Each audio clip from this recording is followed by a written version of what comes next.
So, I love Wings of Fire, and actually made my very first Wings of Fire plush over a year ago when I was just learning how to use a machine. At that point, I hadn't read Wings of Fire in years, and it reignited my passion. Well now, over 50 plushies and a year later, the bells finally toll for my sanity. Because it's the Wings of Fire A to Z plushie challenge, which I just made up. I'm making every character from my favorite dragon book series in alphabetical order. But watch out, because did I say every character? Yeah, I did, but if I was being honest with you, then I would die. Because hand-making plushies is a mentally taxing and time-consuming process. It basically eats nothing but time and blood. Stay safe around needles. Or at least, if you are going to stab yourself, bleed away from your nice white fabric. So with that in mind, let's lay down some rules for which characters are going to be included and which ones aren't, lest they drain the very vitality from my bones. Rule number 1. No characters who have zero visual description. I gotta have at least something to go off if I'm gonna make a plush. Rule number 2, the biggest one. If I look at their wiki reference and feel nothing, they're out. As an example, Addicts. Sorry buddy, you were only in there for like 3 chapters of the 6th book and you're going in the shredder.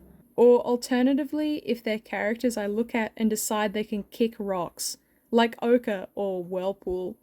Nobody wants that as a marketable plushie. Rule number 3. Actually, there is no rule 3. This one's just a statement. If a character you want to see really bad isn't in the category with their letter, I might be saving them for later, or if it's split into multiple parts, I might have moved them around because I thought they went better alongside making other characters.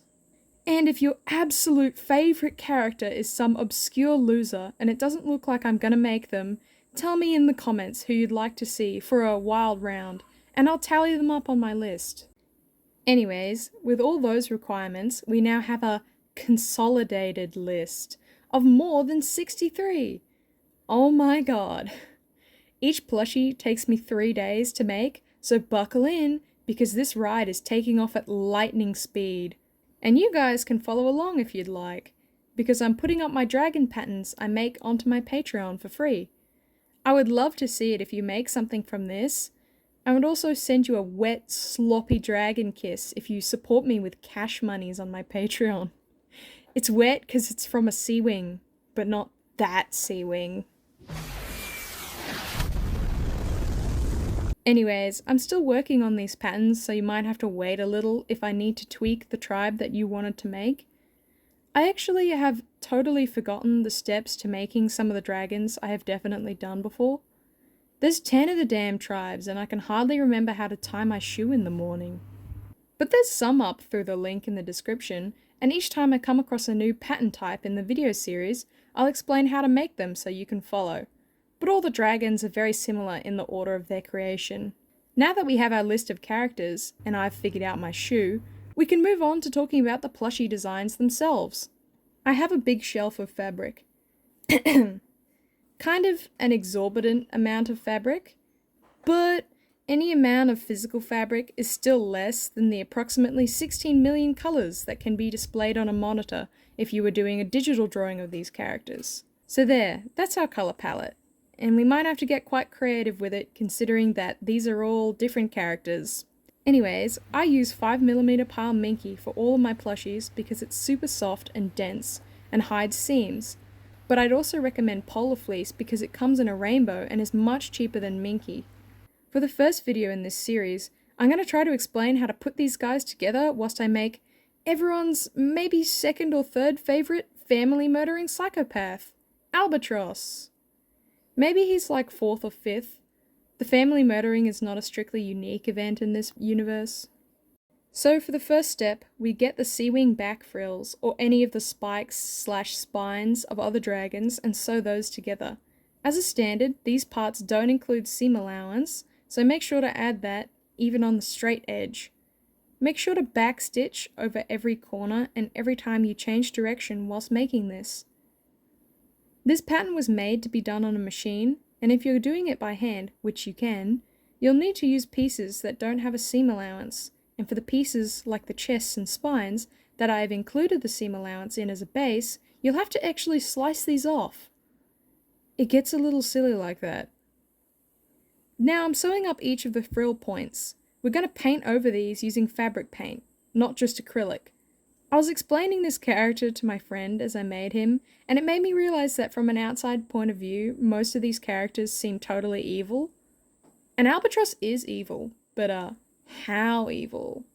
I thought it would be great to help my friend out and rate each dragon from my sample population by evilness in order to mathematically determine the percentage of evil motivations in the average dragon. Now, to explain how the dragon's spine part works. It's in two halves because we will have to insert the frill, but when you're tracing it out onto your material, make sure to include seam allowance on the straight edge of the spine piece so you can sew in the frill properly. Once they're together, you need to get the body halves and start sewing at the neck, making sure everything lines up and there's no spine parts slipping out from under your needle as you do the body. I decided that Albatross can be a 10 out of 10 for evilness. Hey, that's coincidentally 1 point for each victim. Cool. Oh yeah, I made Albatross a little thicker than your average dragon by adding a little extra to the spine, so if you do this, make sure your tail still comes to a point. And then we add in the chest, which, once again, has seam allowance included in the pattern, and if you want to hand sew it, you'll need to peel it. After putting all these together, we can flip the body right side out, and then stuff it. These plushies are weighted using doll-making beads, because weighted plushies have a very satisfying density to them. Now we make his face, and I'll explain how the face parts work. You'll notice that some parts of the pattern are in two pieces. These actually sit over the top of one another. The larger piece simply includes the seam allowance. The reason for this is that getting the head even is very important, and the width of the seam allowance would vary if you did it by hand. Then we carefully pin the forehead piece, making sure to fold it correctly around the corner parts. Minky is super slippery. It's like a cold, wet fish, and it will try very hard to rebel against your command. Do the same to the chin piece, and then to this seam right on the nose. I do that by hand though. Now we need to sew up each of the facial features. The ears, the horns, and of course, what I have decided to call sea wing flippies. Not for lack of a more technical term, on catfish these are called barbels, or whiskers. Then we need to attach all of these to the head base we made, including the eyes. Then attach the head to the body. I actually make the neck a bit skinnier if I feel like it at this point. Let's speed through this. We need to make the wings next. So we sew around the shape, snip off the seam allowance left over in order to turn it inside out, and then over the top of this we put on the wing veins and sew directly over our work. Now for the legs. These are a little different because we want them to smoothly conform to the body. There is a cutout segment where the inner half of the leg piece ends. So when we sew the legs, we only sew from the points this snip piece starts, down to the toe on the front side, and to a point slightly above the heel on the other. Copy it out onto the opposite leg to get them both even. Now we need to insert the foot pad. First draw out the line we'll be sewing on the side of the leg that doesn't have the lines on it.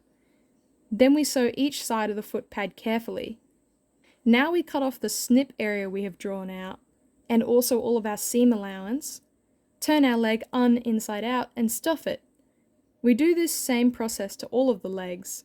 Now we attach them to the body using a whip stitch and a running stitch. As you can see, they're all conformed to the shape of the body because of the snip. Before we sew them all the way up, we stuff the gap areas where there's no plushy meat until the thighs are thick. We sew up his chest frill and add it on here, trying to hide our stitches. Then we attach both of the wings and we're really close to done. But they do need toesies, which I make using embroidery thread. This also properly shapes the feet.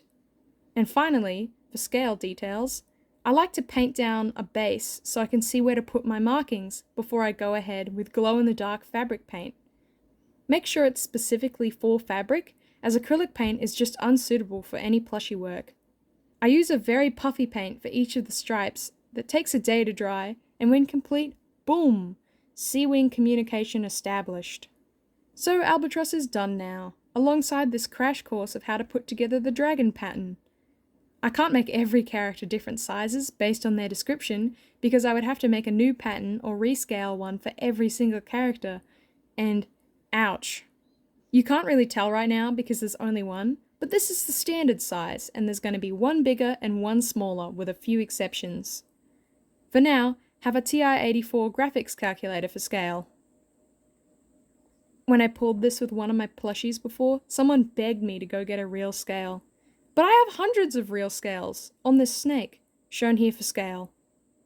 You can find me on Instagram, which I'll have linked in the description. You can message me if you want help with my pattern, or please DM me pictures of your plushies if you make one using any of my patterns, which are for free on my Patreon. Shout out to my patrons: Samantha, Kimber, Cool Cloud, ADH Dream 1409, Kid and Mikey, Haps, and Samuel Sanchez. See you for part 2 out of 3 billion. Please like and subscribe.